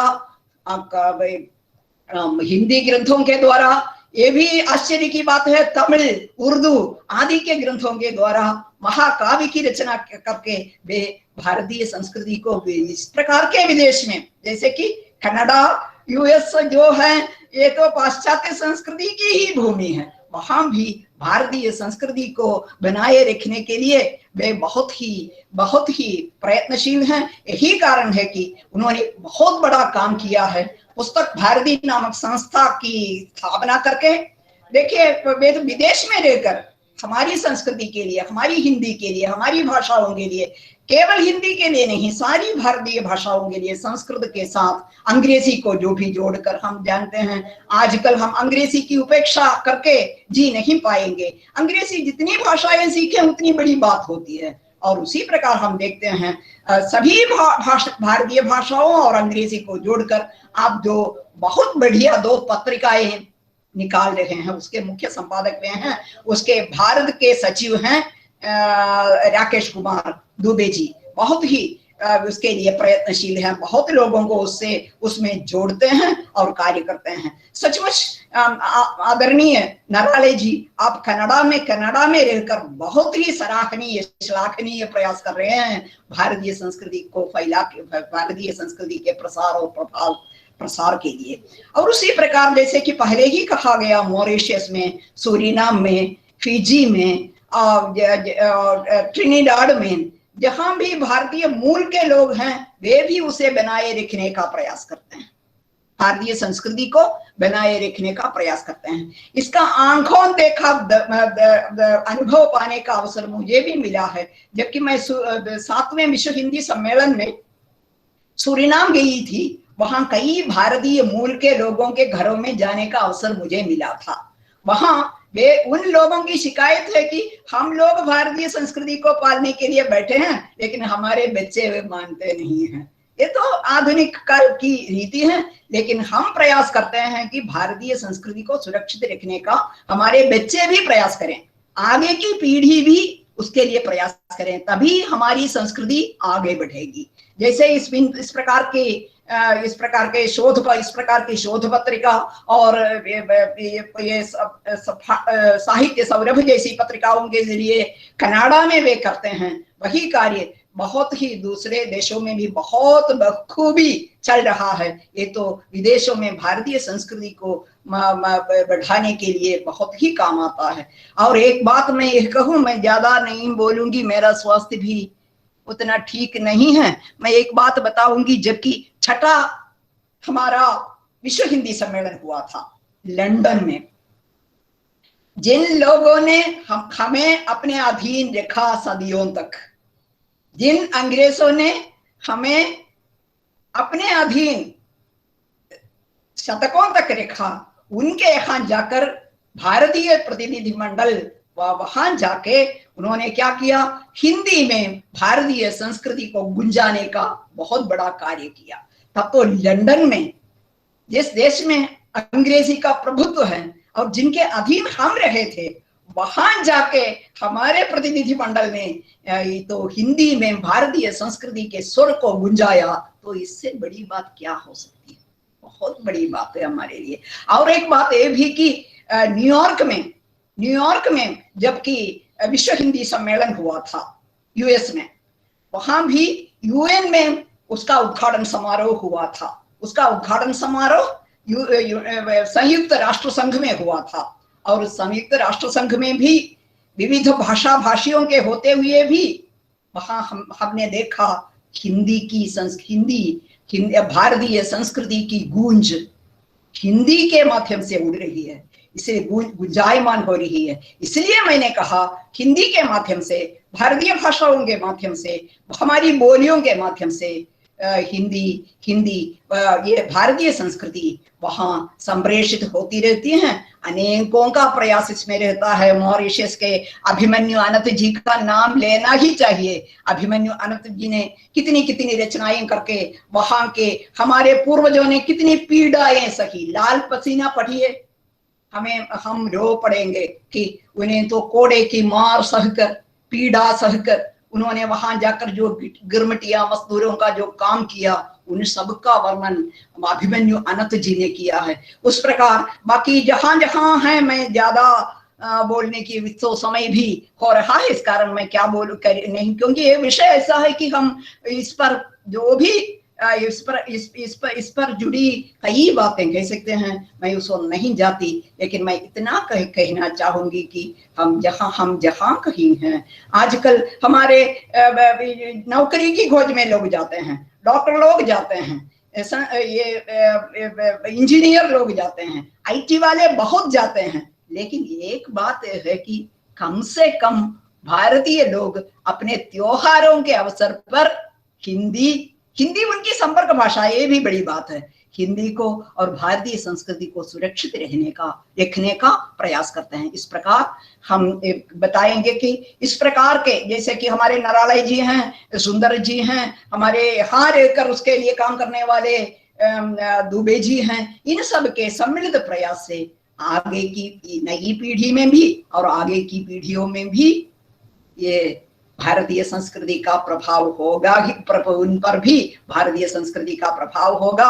यह भारतीय संस्कृति के प्रचार प्रसार को बढ़ाने का कार्य हम करते रहेंगे और करना हमारा धर्म है, क्योंकि भारतीय संस्कृति उतनी महान है। भारतीय संस्कृति से मनुष्य मानवता सीखेंगे, मनुष्यता सीखेंगे। और जहां कहीं भी इस दुनिया भर में मनुष्य ही रहते हैं, मानव ही रहते हैं, और मानव को रहना है, जिंदा रहना है, इस दुनिया को, इस संसार को आगे बढ़ाना है, तो हमारी भारतीय संस्कृति के हमारे जो आदर्श हैं उन पर चलना ही चाहिए। और समय की कमी के कारण और मेरी अस्वस्थता के चलते मैं अपनी बातों को समाप्त करती हूँ। सबको प्रणाम, सबको धन्यवाद, सबको प्रणाम। धन्यवाद जी, धन्यवाद। अगला वक्तव्य देने के लिए सरकारी वनिता कॉलेज तिरुवनंतपुरम के हिंदी विभाग की पूर्व विभागाध्यक्षा एवं अखिल भारतीय हिंदी अकादमी के सचिव डॉक्टर पी लता जी यहाँ उपस्थित है। डॉक्टर पी लता जी हिंदी साहित्य क्षेत्र में अपना एक विशिष्ट स्थान रखती है तथा निरंतर साहित्य सेवा में जुड़ी है। 32 वर्षों तक अध्यापन कार्य किए डॉक्टर पी लता जी सरकारी वनिता कॉलेज के विभागाध्यक्षा पद से सेवानिवृत्त हुए। छात्रों की प्रिय अध्यापिका एवं लगभग 20 से अधिक शोधार्थियों के शोध निर्देशिका भी थे। अब अखिल भारतीय साहित्य अकादमी तिरुवनंतपुरम के सजीव एवं शोध सरोवर पत्रिका की मुख्य संपादक भी है। तो लता जी, आप अपना वक्तव्य शुरू कीजिए। आदरणीय डॉक्टर देवसुंबुर कॉलेज शास्त्रांगोटा के आदरणीय प्राचार्य doctor S Anil Kumar ji, Canada के आदरणीय प्रोफेसर डॉक्टर रत्नाकर मराले जी, मॉरिशस के आदरणीय डॉक्टर हेमराज सुंदर जी, पुस्तक भारती कनाडा के सचिव डॉक्टर राकेश कुमार दुबे जी, आदरणीय डॉक्टर तंगमणि अम्मा जी, इस वेबिनार में भाग लेने वाले आदरणीय अध्यापक बंधुओं, इस वेबिनार की संयोजिका डॉक्टर एल धन्या जी, मेरे प्रिय मित्रों, प्रिय छात्र छात्राओं, सबको नमस्कार। हमारे वेबिनार का विषय है विदेशों में भारतीय संस्कृति। कुछ विद्वान इस विषय पर बोल चुके हैं, जो इस विषय पर बोलने के लिए सबसे योग्य व्यक्ति ही हैं, कनाडा से, मॉरिशस से। वे तो इसलिए इस विषय पर बोल सकते हैं कि वे विदेश में रहते हैं और भारतीय संस्कृति का प्रभाव जितना विदेशों में पड़ा है, मैंने अपने अपने देशों में पड़ा है, इस पर वे बोल सकते हैं। उसी प्रकार डॉक्टर तंगमणि अम्मा जी जो भारतीय हैं, मैंने केरल के हैं, हमारे केरल के हैं और कई राष्ट्रों में गए हैं, कई बैठकों में विदेशों में उन्होंने भाग लिया है। इसलिए भारतीय संस्कृति का प्रभाव विदेशों में जितना पड़ा है, इसका अनुभवी ज्ञान तंगमणि अम्मा जी को भी है। और मैं तो केवल मॉरिशस में गई थी 2 साल पहले 11वें विश्व हिंदी सम्मेलन में भाग लेने के लिए। तंगमणि अम्मा जी भी मेरे साथ हैं और वहां जब हम गए तो हमें ऐसा मालूम हुआ कि देखिए, मॉरिशस को कहा जाता है कि छोटा भारत है। मुझे ऐसा भी लगा कि वह हमारा केरल भी है, क्योंकि केरल वृक्षों से भरा हुआ है ना, कई नारियल के कई पेड़ वहां दिखाई पड़े। उसी प्रकार समुद्र तट पर जब हम खड़े रहते थे तो 2-3 महिलाओं से बात करने का अवसर हमें मालूम हुआ। उन्होंने बड़े श्रद्धा भाव से कहा अपने पूर्वजों के बारे में, जो कि गिरमिटिया मस्तूबेंगा वहां गए थे। देखिए, मैं पहले ही कहना चाहती हूँ कि इस विषय पर मैं ज्यादा नहीं बोल सकती, फिर भी चंद शब्द बोलना चाहती हूँ। जो संस्कृति शब्द है, उसमें वह संस्कृति शब्द देना है कर धातु में सम उपसर्ग, मैंने कर धातु का अर्थ है मूल क्रिया और कर धातु में सम उपसर्ग सदा सूट प्रत्यय लेकर संस्कृति शब्द बना है, जिसका अर्थ है शुद्ध किया हुआ। संस्कृति व्यक्ति में निर्मलता का संचार करता है। ऐसे व्यक्तियों से समाज बनता है और ऐसे समाजों से राष्ट्र बनता है। ऐसा एक राष्ट्र है हमारा भारत राष्ट्र। इस भारत राष्ट्र से जो रोजगार आदि के लिए विदेश में चले जाते हैं, वे जरूर सब व्यवहार ही कर सकते हैं। उनकी संस्कृति का प्रभाव जरूर विदेश के व्यक्तियों पर पड़ जाएगा। संस्कृति के व्यापक अर्थ को वेद में विश्ववारा संस्कृति कहा गया है। सा प्रथमा संस्कृति ही विश्ववारा, अर्थात विश्व भर के लिए वर्णीय संस्कृति प्रथम है या सर्व प्रमुख है। संस्कृति अपने व्यापक परिप्रेक्ष्य में विश्व मानव संस्कृति का अवबोध देते हैं। संस्कृति जिंदगी की वो शैली है जो सदियों से जमा होकर तत्कालीन समाज में छाई रहते हैं। यह एक समाज या राष्ट्र के लोगों के देह, उसके बारे में यहाँ कहा जा चुका है। समाज या राष्ट्र के लोगों के रहन सहन, रीति रिवाज, खान पान, वेशभूषा आदि का सम्मिलित रूप है। भारत देश की अपनी अमर संस्कृति है। सिंधु घाटी की सभ्यता के दौरान बनी, वैदिक युग में विकसित हुई तथा बाद में फूली फली भारतीय संस्कृति की प्रमुख विशेषताएं हैं विविधता में एकता, सामाजिक संस्कृति, धर्म पालन, वसुधैव कुटुंबकम की कल्पना, नारी की दैविक स्थिति, मानवतावाद, अतिथि सत्कार, अपरिग्रह, सदाचार, ज्ञान को महत्व देना, विचार स्वातंत्र्य आदि अनर्गल प्रवाहित होती भारतीय संस्कृति कई संस्कृतियों का समुच्चय है। हमें मालूम है कि यहाँ पहले हिंदुओं का शासन था, यहाँ मुसलमान आ गए, इस्लाम संस्कृति का प्रभाव भारत पर पड़ा, वो इस्लाम संस्कृति भारत में मिल गई। बाद में तो जब यहाँ अंग्रेज आ गए तो ईसाई संस्कृति भारतीय संस्कृति में मिल गई। तो इस पर कई संस्कृतियों का समुच्चय है भारतीय संस्कृति। इस उत्तराधुनिक यांत्रिक युग में सारे कार्य यंत्र करते हैं जो पहले मनुष्य करते थे। इससे समय की बचत होती है और स्थानों की दूरी भी हमें महसूस नहीं होती। नवा इलेक्ट्रॉनिक माध्यमों जैसे कंप्यूटर के अनुप्रयोग, मोबाइल फोन आदि के आविष्कारों के परिणाम स्वरूप भारत की वसुधैव कुटुंबकम की कल्पना साकार हो गई है। हम ग्लोबलाइजेशन या वैश्वीकरण के संदर्भ में भी हमें सोचना चाहिए। संप्रेषण के इन माध्यमों के द्वारा तत्क्षण सूचनाओं का आदान प्रदान होता है। सर्वाधिक प्रचलित भाषा है हिंदी, जो भारत में जो रोजगार के लिए विदेशों में जाने वाले विभिन्न भाषा भाषी भारतीयों के संप्रेषण का माध्यम है। मूल भारतीय संस्कृति को समझने के लिए तुलसीदास की रचना रामचरितमानस उत्तम है, जिसमें मर्यादा पुरुषोत्तम श्री राम तथा उनकी धर्म पत्नी पतिव्रता नारी सीता का चित्रण है। इस रामचरितमानस का देशी विदेशी भाषाओं में अनुवाद हुआ है, कई अनुवाद हुए हैं। करीब 72 वर्ष पहले भारत आए जापान के भाषा विद्वान प्रोफेसर वायो दोई ने प्रयाग विश्वविद्यालय से हिंदी में MA तथा PhD उपाधियां प्राप्त की थी। उन्होंने भारतीय कृष्ण जीवन का महाकाव्य विशेषण वाले प्रेमचंद जी के गोदान उपन्यास का भारतीय कृष्ण जीवन का महाकाव्य माना जाता है। इसका तो उन्होंने जापानी भाषा में अनुवाद किया था। प्रमुख भाषाविद तथा चेक नागरिक डॉक्टर मोदेलोन स्मेकल, मैंने जो भारत में राजदूत रहे थे, उन्होंने हिंदी के संबंध में कहा है, हिंदी ज्ञान मेरे लिए अमृतपान है, जितनी बार उसे पीता हूँ उतनी बार लिखता है, पुनः जीता हूँ। टोक्यो विश्वविद्यालय, मैंने जापान के टोक्यो विश्वविद्यालय के प्राध्यापक सुरेश ऋतुपर्ण के शब्दों में भारत को समझने के लिए हिंदी सर्वाधिक महत्वपूर्ण कारक है।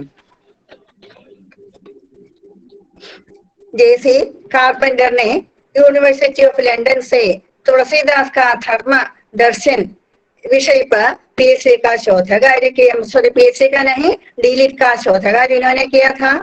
हिंदी को विश्व भाषा बनाने तथा विदेशों में भारतीय संस्कृति के प्रचलन में हिंदी फिल्मों का योगदान भी महत्वपूर्ण है। विदेशी नागरिक बड़े चाव से हिंदी फिल्म देखते हैं और हिंदी फिल्म गान गुनगुनाते हैं। प्रवासी भारतीयों के अलावा भी हिंदी बोलने वाले भारतवंशी विदेशों में रहते हैं, उसके बारे में तंगमणि अम्मा जी कर चुके हैं। ऐसे विदेशी राष्ट्र हैं Mauritius, Fiji, Suriname, Guyana, Trinidad, Tobago आदि। गिरमिटिया प्रजा के अंतर्गत इन राष्ट्रों में आए भोजपुरी तथा अवधी बोलने वाले भारतीय मजदूर अपने साथ भारत के सांस्कृतिक ग्रंथ रामचरितमानस तथा हनुमान चालीसा भी साथ लाए थे। यह वे संपर्क भाषा के रूप में हिंदी भाषा का व्यवहार करते थे। जोगिंदर सिंह जो फिजी के लेखक हैं, वे फिजी का प्रेमचंद माने जाते हैं।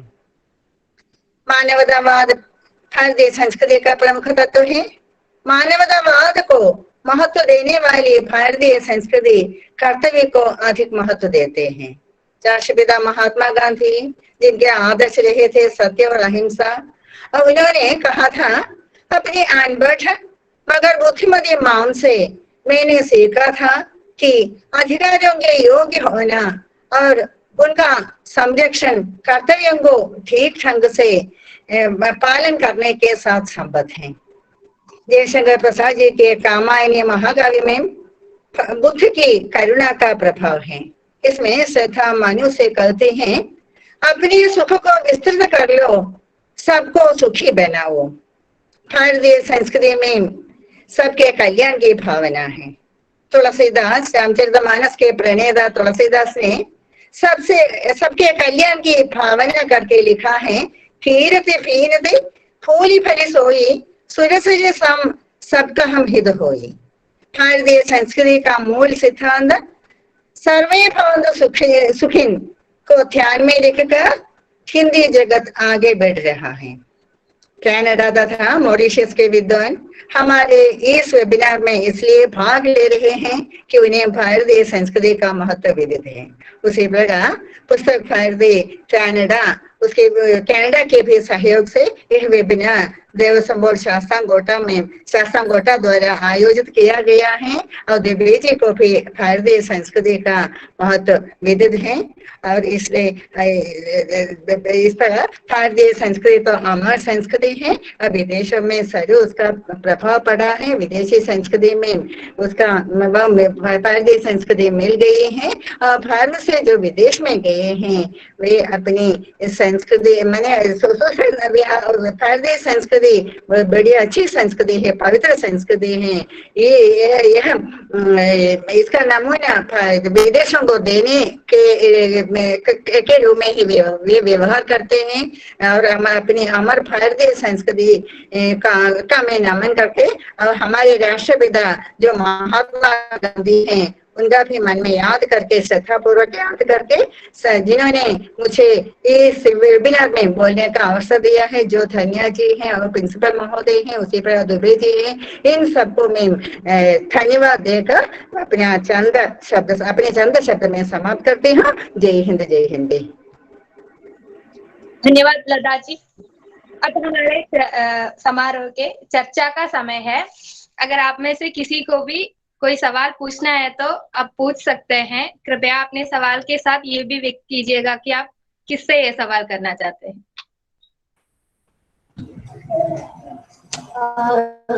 यहाँ तारा बेनी जी की एक प्रश्न चैट बॉक्स पर डाला है उन्होंने। उनकी प्रश्न ये है कि सभ्यता और संस्कृति में क्या अंतर है। ये तो तारा बेनी जी, आप किससे पूछना चाहती है ये प्रश्न?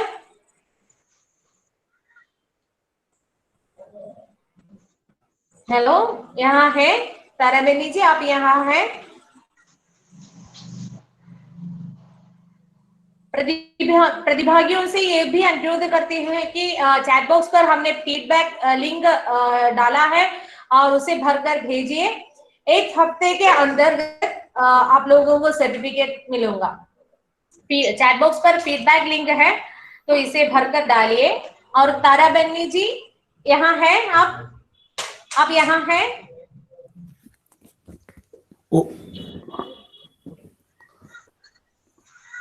चैट बॉक्स में देखो। चैट बॉक्स में प्रश्न डाला है सर, तो वो किससे पूछना है ये तो नहीं बताया है। तंगमणि जी से। तंगमणि जी, आप जरा इसका उत्तर दे सकते हैं? आपने पहले ही कहा है इसका उत्तर, सभ्यता और संस्कृति में क्या अंतर है। आपका माइक म्यूट है, अनम्यूट कीजिए।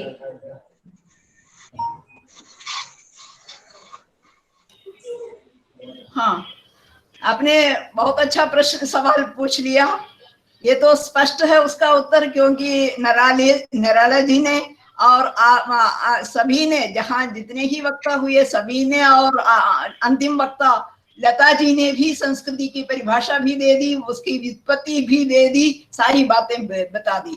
एक बात यह कहूंगी कि हम ये संस्कृति के लिए अंग्रेजी में कल्चर शब्द का प्रयोग होता है, मैं उल्टा नहीं कहूंगी। हमारी संस्कृति के ये तो संस्कृति के लिए वे प्रयुक्त करते हैं शब्द कल्चर, और ये तो सभ्यता है, सिविलाइजेशन।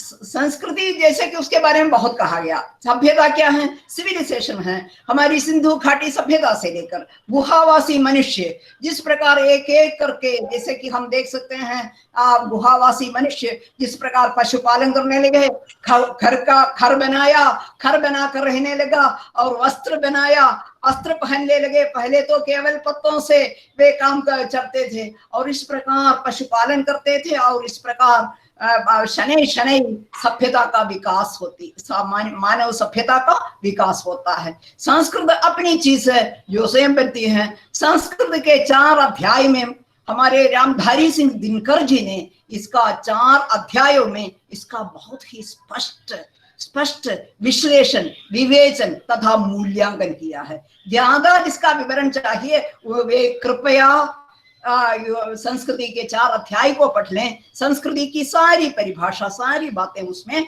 आपको प्राप्त हो जाएगी। क्योंकि समय की कमी है, हमें ज्यादा कहने का ये तो कहने की गुंजाइश नहीं है। धन्यवाद, आपको धन्यवाद। और कोई सवाल पूछना चाहते हैं? समय तो अधिक हो गया है हमारा, तो समय में प्रतिबद्धता देखना चाहिए, तो इसलिए हमें सीधे दुबे जी पर कृतज्ञता ज्ञापन के लिए बुलाइए। आगे पुस्तक भारती की ओर से कृतज्ञता ज्ञापन के लिए पुस्तक भारती के सचिव डॉक्टर राकेश कुमार दुबे जी यहाँ उपस्थित है, तो उनके बारे में मेरा परिचय देना चाहती हूँ। आपका अनेक पुस्तक कनाडा से प्रकाशित हो चुके हैं। 70 से अधिक शोध आलेख देश विदेश के पत्र पत्रिकाओं में प्रकाशित हो चुका है। विजेता विज्ञान पुरस्कार 2012 विज्ञान परिषद प्रयास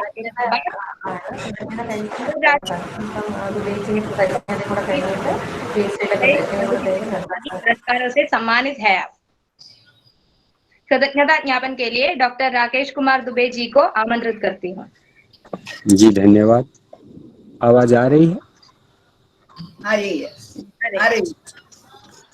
इस एक दिवसीय अंतर्राष्ट्रीय वेब गोष्ठी जिसका शीर्षक है विदेशों में भारतीय संस्कृति के आयोजन के लिए सर्वप्रथम मैं KSMBD कॉलेज कोल्लम केरला के आदरणीय प्राचार्य डॉक्टर KS अनिल कुमार जी को अनुमति देने और साथ ही इस बहुत ही सुंदर आयोजन के लिए वहाँ के हिंदी विभागाध्यक्ष डॉक्टर एल धानिया जी को मैं धन्यवाद देता हूँ।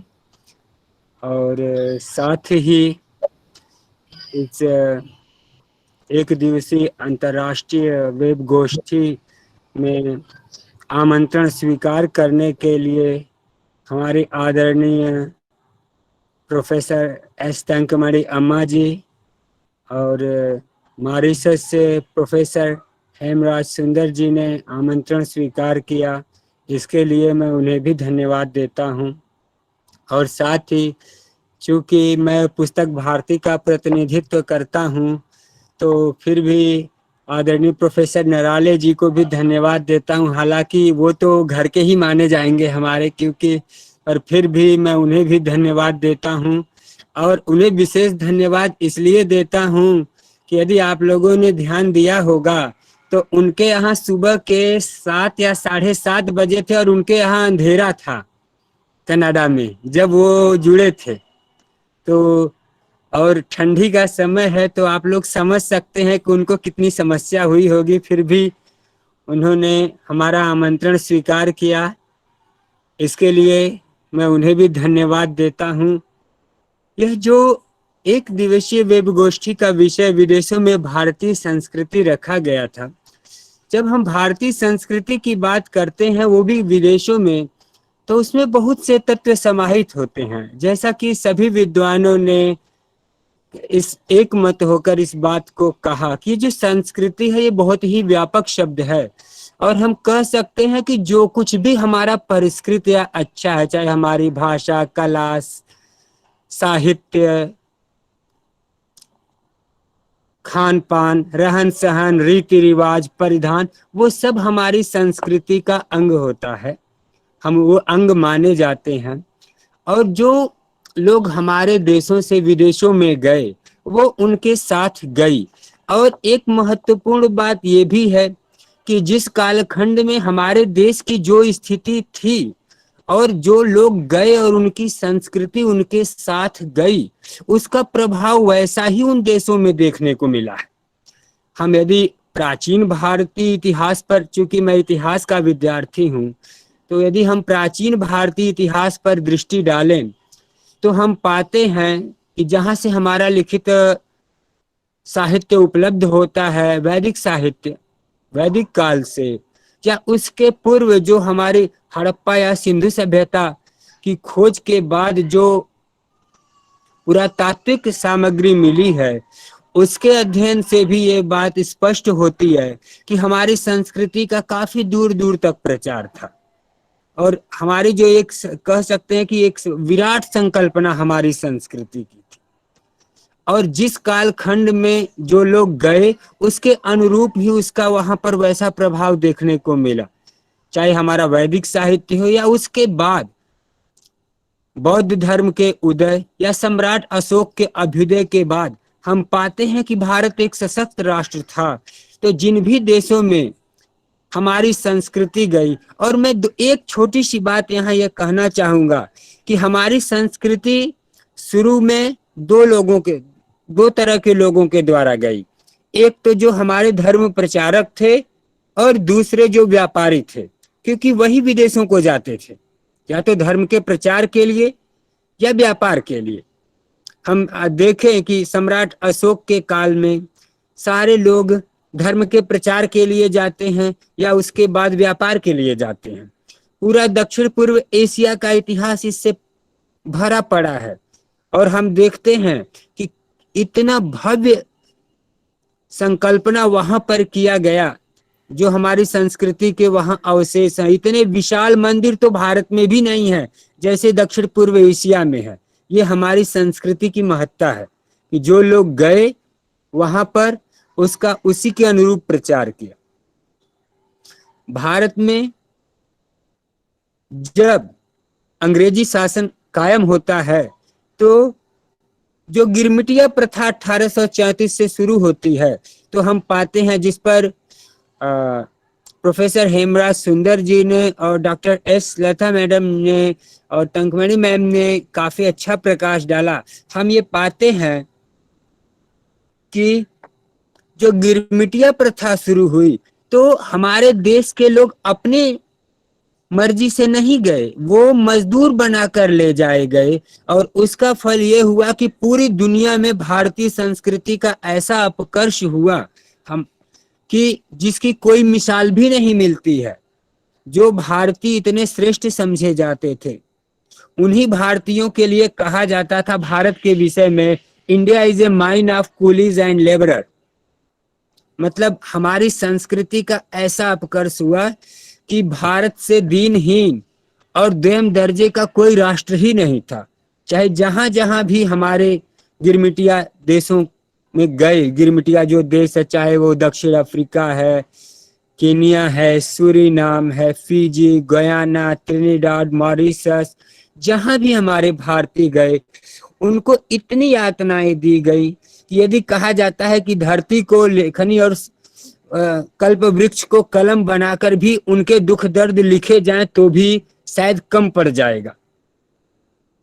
ये हमारा इतिहास है। पर फिर भी उनके साथ भी जो हमारी संस्कृति गई, वो उन लोगों ने उसको छोड़ा नहीं, उसको संरक्षित किया। और आज हम पाते हैं कि जैसे अभी संस्कृति संरक्षण की बात करें तो मैं बहुत लोग गए हैं, मुझे भी मॉरिशस जाने का सौभाग्य मिला और वहाँ मेरे बहुत से मित्र हैं। तो मैं एक छोटी सी बात कहना चाहूंगा, जो वहाँ की भाषा है, जब वो लोग यहाँ से ले जाए गए तो उस वक्त भारत की कोई इस तरह से व्यवस्थित भाषा ही नहीं थी, और हिंदी का तो कोई व्यवस्थित रूप ही नहीं था 1834 में हम देखें तो वो लोग जो गए उनकी जो भाषा थी वो बहुत कुछ आज भी वैसी ही है। जैसे अभी कभी जो वहाँ के खासकर चौथी पीढ़ी, जैसे अभी जिस पीढ़ी में प्रोफेसर हेमराज जी हैं, उनसे कोई बात करे तो वो आपसे भोजपुरी में बोलेंगे, पर अभी जो हमारी पीढ़ी के लोग हैं वो शायद उस भाषा का प्रयोग नहीं करेंगे। और संस्कृति और परंपरा की बात कही जाए तो अभी भी जो हम लोग यहाँ चावल बनाते हैं तो चावल पकने के बाद भी हम उसको चावल ही बोलते हैं, पर वो लोग वहाँ पर उसको भात बोलते हैं। और आज भी वहाँ पर किसी भी खाने पीने की दुकान पर आपको मटर जो होती है उसकी दाल की जो पूड़ी बनती है उसको वहाँ दाल पूड़ी बोला जाता है। वो यहाँ 150-200 साल पहले बनती थी, अब तो उत्तर भारत में भी उसकी परंपरा धीरे धीरे समाप्त है, पर मॉरिशस में आपको हर दुकान पर दाल पूड़ी मिल जाएगी। तो ये कह सकते हैं कि ये हमारी संस्कृति का संरक्षण वो है, इतने 4-5 पीढ़ियों के बाद भी वो हमारी संस्कृति का संरक्षण किए हुए हैं। आजादी के बाद हमारी जो संस्कृति विदेशों में गई है उसमें के 2 पहलू है। एक तो उनके द्वारा गई है जो हमारा स्किल्ड लेबर है, अर्थात जो हमारे बहुत ही पढ़े लिखे लोग गए हैं, और दूसरी उस कैटेगरी के लोग हैं जो थोड़ा कम पढ़े लिखे या अल्प पढ़े लिखे हैं, जो कि खासकर खाड़ी के देशों में गए हैं, जो वहाँ मोटा काम करते हैं। पर उन सबके द्वारा भी जो हमारी संस्कृति गई है वो कहीं ना कहीं वो वहाँ पर प्रचारित ही हो रही है। और उसके साथ ही जो हमारी भारतीय भाषाएं, मैं केवल हिंदी की बात नहीं कर रहा हूँ, कि ठीक है कि हमारी प्रमुख संपर्क भाषा हिंदी है भारत के लिए और विदेशों के लिए भी, तो जो हमारी संस्कृति गई है वो आज भी वहाँ फल फूल रही है। और साथ ही हमारी भाषा हिंदी भाषा भी काफी फल फूल रही है, जिसका सशक्त प्रमाण प्रोफेसर तंकमणि अम्मा जी ने दिया कि हिंदी के सम्मेलन उनके देश में भी हुआ जो कभी हमारे देश को दबाए हुए थे, और उस संस्था में भी हुआ जहां तक हिंदी को पहुंचाने की बात की जा रही है, संयुक्त राष्ट्र संघ में। तो आज हम सभी का ये नैतिक दायित्व है कि हम अपने देश में चाहे जो भी करें, पर इस देश के साथ साथ हमें उन करोड़ों भारतीयों की भी खोज खबर लेनी चाहिए जो दूसरे देशों में रह रहे हैं।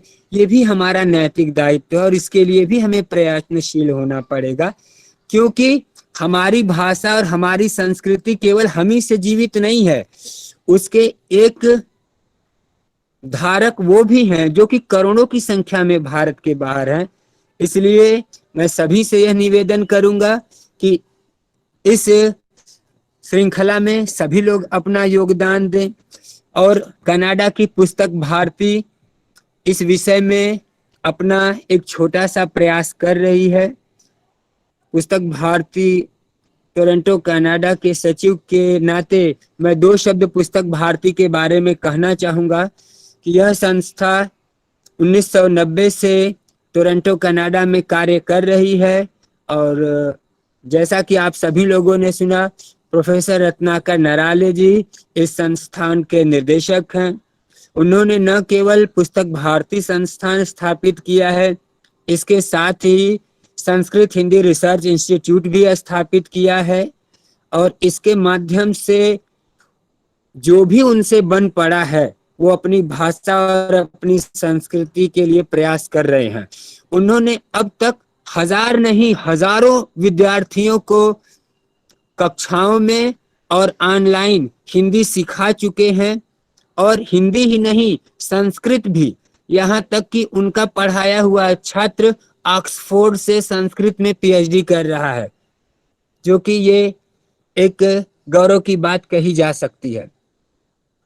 पुस्तक भारती की तरफ से मैं यह भी आप लोगों को सूचित करना चाहूँगा कि हमारी संस्थान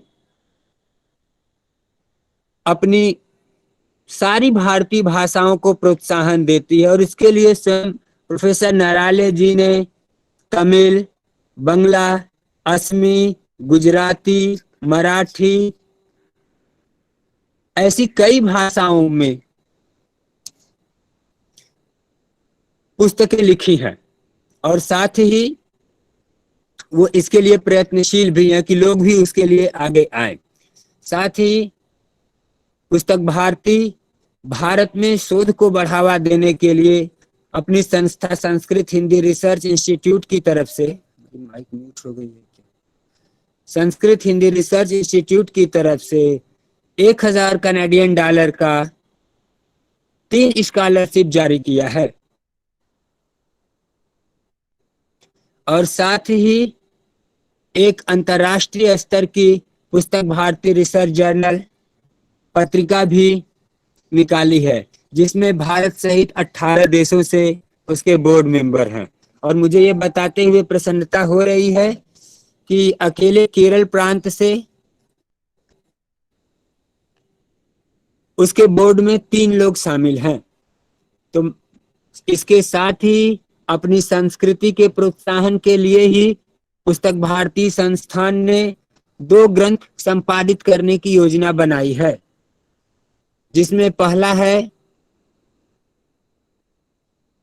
पश्चिमी एवं मध्य एशिया में हिंदी भाषा और भारतीय संस्कृति, और दूसरा जिस रामायण पर बहुत ही चर्चा हुई उस पर रामायण वैश्विक व्याप्ति एवं प्रभाव, इन 2 विषयों पर शोध पत्र आमंत्रित किए गए हैं और आप में से कोई भी अपने शोध आलेख प्रेषित कर सकता है।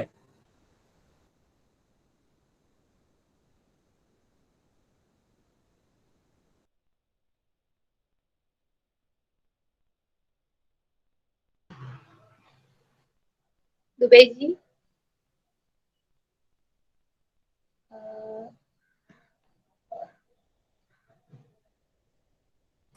दुबे जी, आवाज आवाज नहीं है। दुबे जी, आवाज नहीं आ रही है।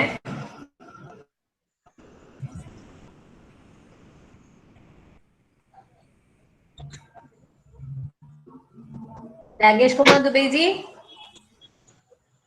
आपका आवाज नहीं आ रहा है जी। तो रिंजू जी, आप अपना अगला कार्य आगे बुलाइए। तो आगे केएसएम डीबी कॉलेज शास्तांकोटा की ओर से कृतज्ञता ज्ञापन के लिए डॉक्टर जयश्री एसटी नाम को आमंत्रित करती हूँ। आदरणीय गुरुजनों को सादर प्रणाम।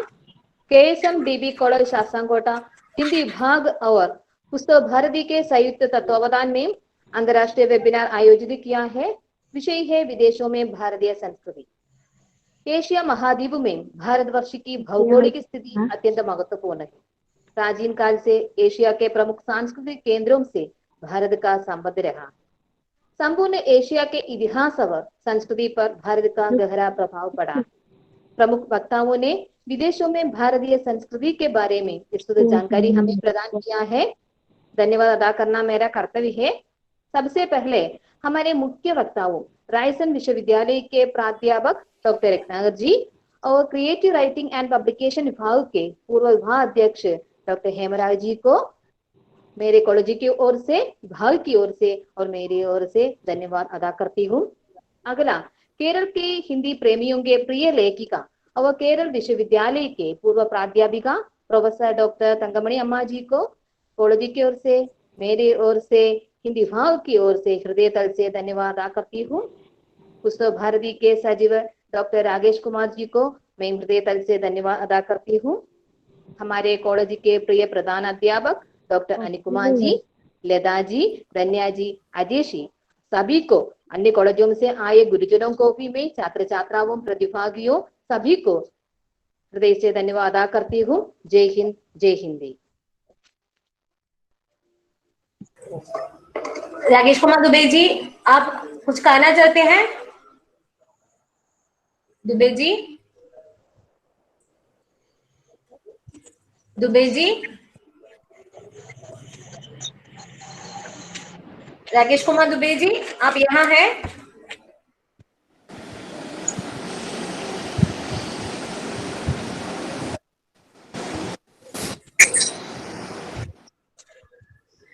हेलो दुबे जी, आप यहाँ हैं?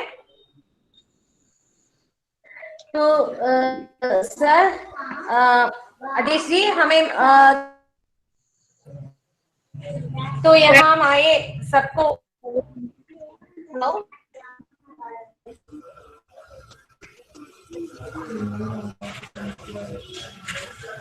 जी हेलो। तो यहाँ आगे आए सभी प्रतिभागियों एवं हेमराज सुंदर जी, रत्नाकर नराले जी और सती जी सभी अब भी हैं, और सभी को मैं एक बार फिर धन्यवाद अदा करते हैं। और हम अपने अजीश जी